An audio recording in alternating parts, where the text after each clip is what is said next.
Welcome back, everybody, for another deep dive. Today we're going to be looking at the nature of addiction, Okay. specifically food addiction. Interesting. And we're going to be using this really interesting video that somebody sent in. Okay.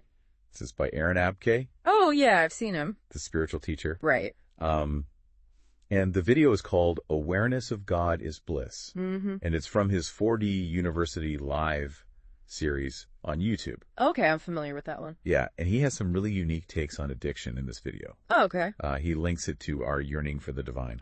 Oh, that's interesting. He uses the analogy of a thirsty man in the desert desperately drinking from a mirage. Oh, yeah, that was a good one. That image really stuck with me. Yeah. It's like you get that initial relief, but then ultimately it leaves you even thirstier. Yeah, exactly. And it's really a powerful way to illustrate the cycle of addiction.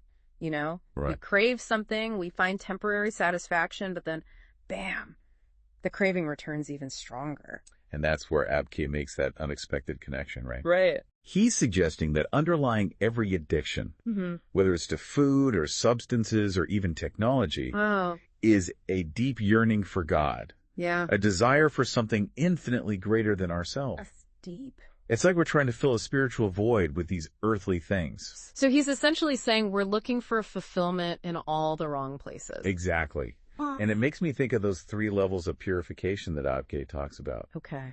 Gross, subtle, and causal. Right. I have to admit, those always kind of throw me off a little bit. Can you just break those down for me? Yeah, sure. Think of it as like peeling back the layers of an onion. Okay. So the gross level is that outermost layer where we're addressing the addiction on a purely physical level. Okay. This could mean like changing your diet, breaking a habit, removing the source of the addiction. So if we're talking about a food addiction, that's where you might try cutting out sugar or processed foods. Precisely. Now the next layer, the subtle level, delves into the thoughts and belief that drive the addiction.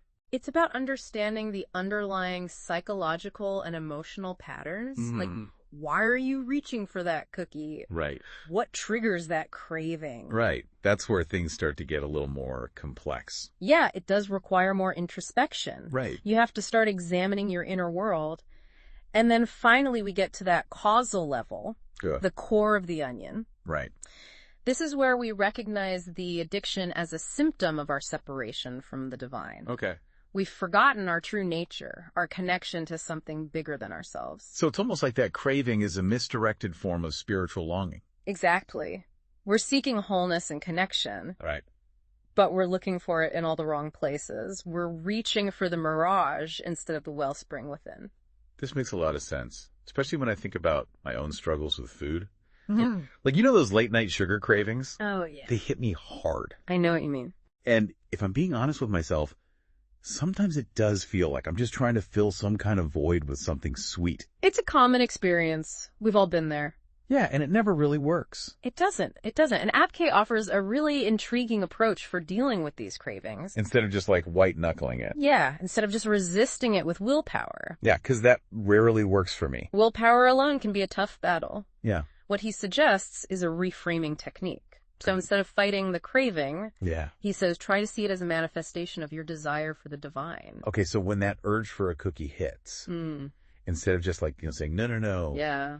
I should, meditate on my connection to God. It might sound a little counterintuitive at first. Yeah, it does a little bit. But the idea is to shift your perspective. Yeah. Acknowledge the craving without judgment. Okay. And see it as a yearning for something deeper, a reminder of your connection to something greater than yourself. So it's almost like you're using the craving as a springboard for spiritual practice. Precisely. Instead of seeing it as the enemy, you're using it as a catalyst for growth. I can see how that could be powerful. But I'm also a bit skeptical. Does just thinking about it differently really help? Well, it's not a magic bullet. Right. It takes time and practice for this realization to fully integrate and transform your relationship with the addiction. Think of it like building a muscle.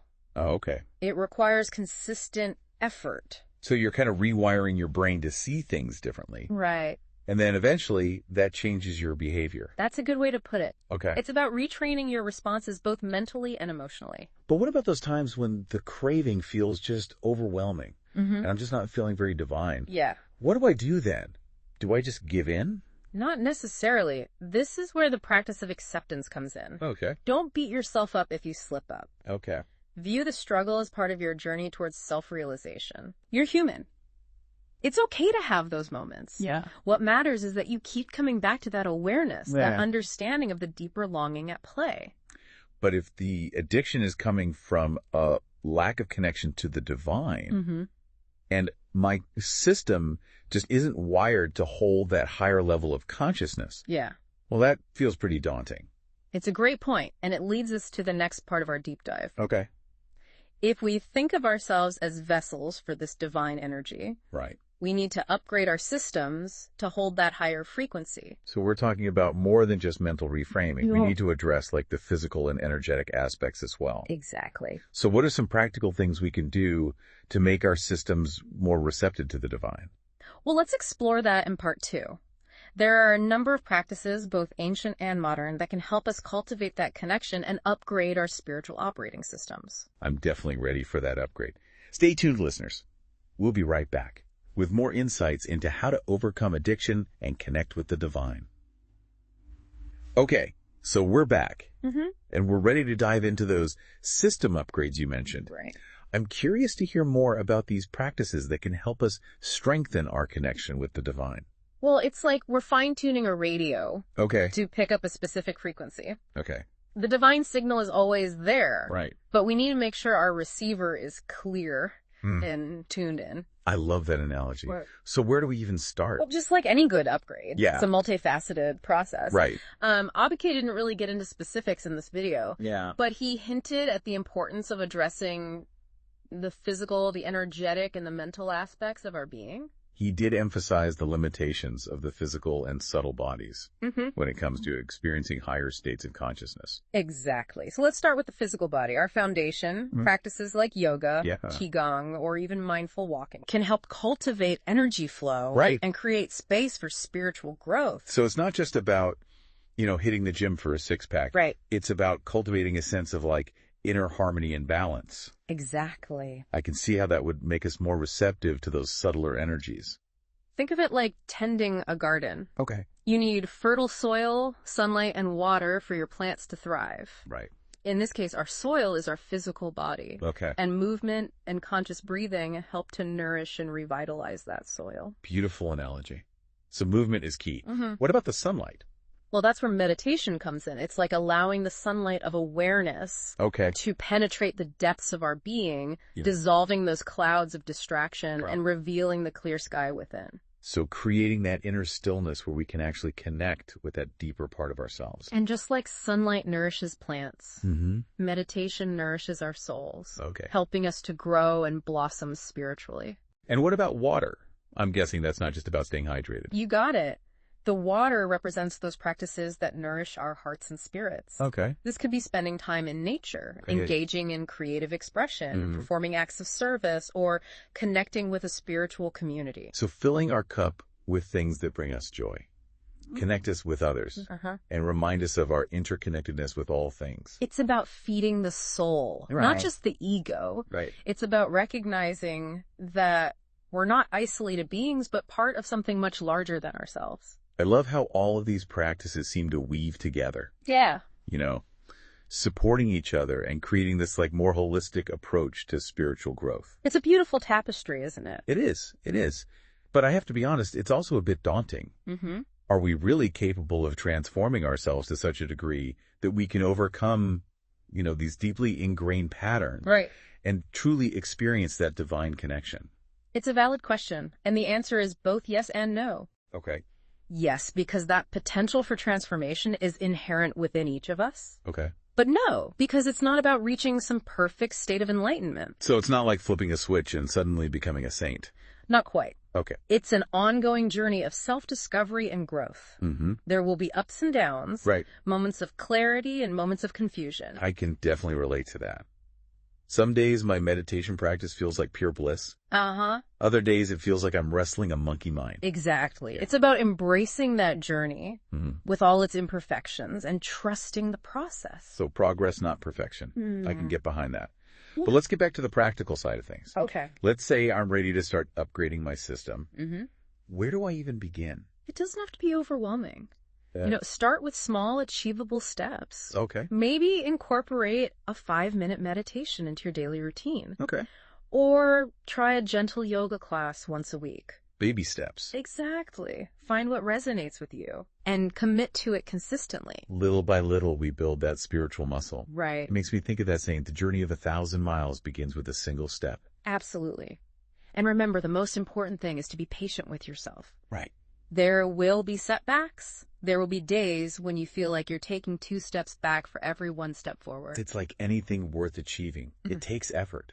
Yeah. It takes dedication. The key is to keep coming back to that intention. Right. That desire for connection, that yearning for something more. And just knowing that those cravings could actually be signposts pointing us towards something greater, that's a game changer. It reframes those struggles, those negative experiences, as potential catalysts for growth. Mm-hmm.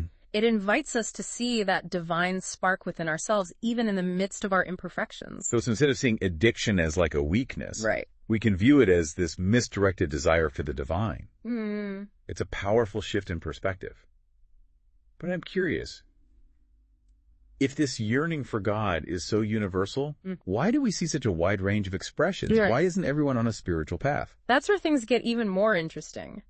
And that brings us to another key point that Abke touched on, the role of awareness. Okay. Many people are completely unconscious of this deeper longing. It's like they're so caught up in the distractions of the world, Right. the endless pursuit of pleasure and comfort, that they've forgotten to listen to that inner voice. They're drinking from the mirage, Yeah. completely unaware that there's a wellspring of pure water right there inside them. And that's where practices like meditation and self-inquiry come in. Exactly. They help us tune in to that inner signal. They help us to cultivate that awareness, that ability to recognize our true nature. So it's not just about upgrading our physical and energetic systems. It's about expanding our consciousness itself. It is. It is. Wow, this is pretty deep. Yeah. But I have to admit, this whole idea of reframing addiction as a spiritual yearning is really resonating with me. It makes me wonder what other negative experiences might be masking a deeper desire for connection with something greater. Now you're asking the big questions. Yeah. And that's exactly the kind of inquiry that Abke encourages. Yeah. You know, he wants us to question our assumptions, Right. to look beyond the surface of things, Right. to discover the hidden wisdom within our own experiences. It's like he's saying, don't just take things at face value. Dig deeper. There's always more to discover. And that's where the real transformation begins. Mm. It all starts with awareness. Right. Once we see things with new eyes, Yeah. we can start to make different choices. Right. To align our actions with our deepest values. So it's not about denying or suppressing our desires. Right. It's about understanding their true nature Exactly. and channeling them towards something more fulfilling. Precisely. It's about recognizing that we're not just physical beings, Right. but spiritual beings having a human experience. Right. And that this experience, with all its challenges and joys, is an opportunity for growth and evolution. This has been such an eye-opening conversation. Oh, yeah. I'm already feeling inspired to take a closer look at my own life and see where those hidden longings might be playing out. And that's the first step towards transformation. It all begins with awareness. Right. Once we see things with new eyes, we can start to make different choices to align our actions with our deepest values. So it's not about achieving some perfect state of enlightenment, Right. but rather about continually deepening our awareness, our connection to that source within. Precisely. It's a lifelong process of unfolding, of remembering who we truly are. Right. And as we do so, we naturally begin to make choices that are aligned with our highest good, with that divine spark within us. This has been such a rich conversation, It has. but I feel like there's still one piece of the puzzle missing.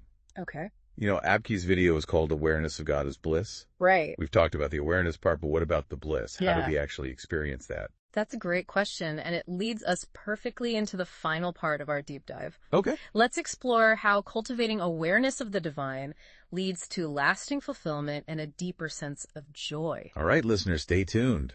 We'll be right back to unlock the secrets of bliss. Okay, so we're back and ready to unlock the bliss. I'm really intrigued by this idea that awareness of the divine leads to lasting fulfillment. Mm-hmm.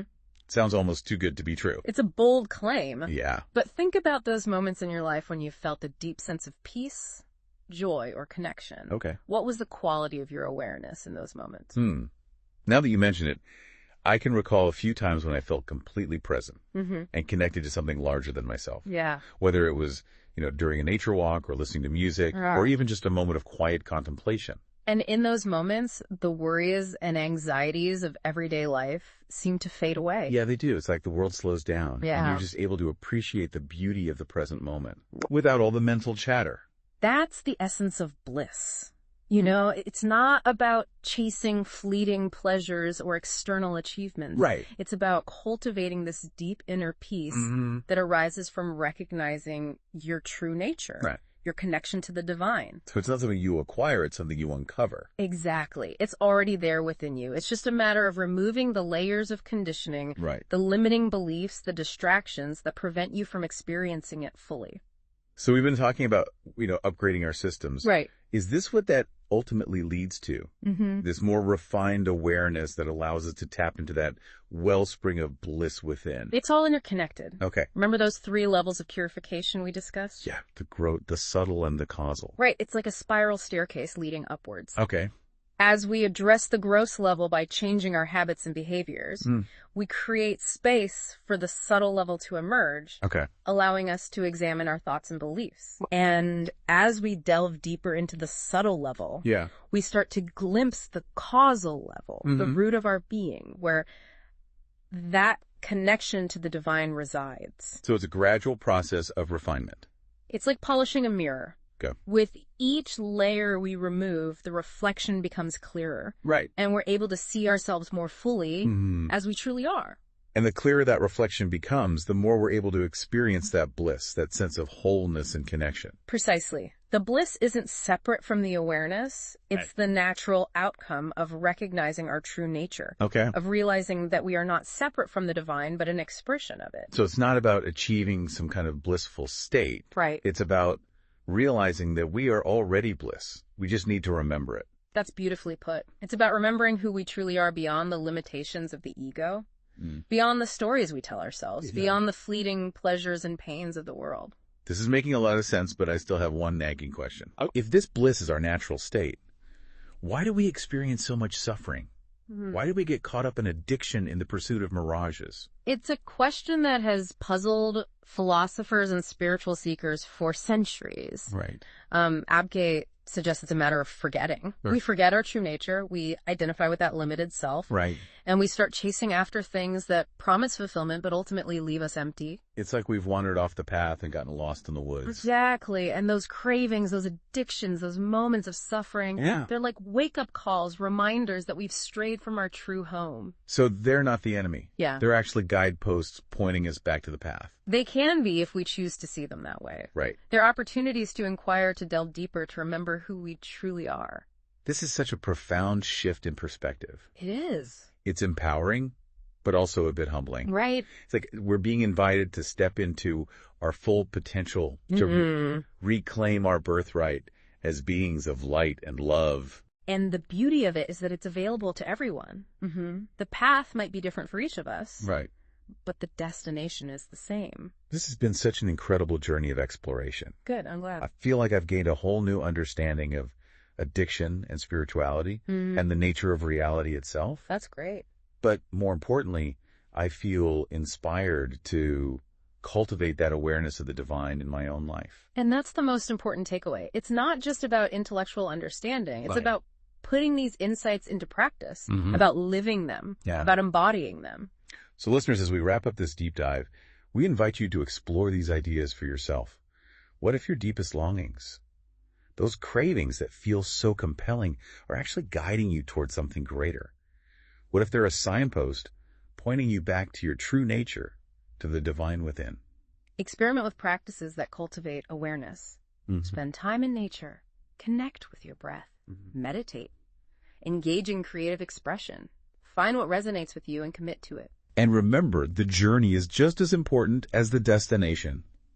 Embrace the ups and downs, the moments of clarity and the moments of confusion.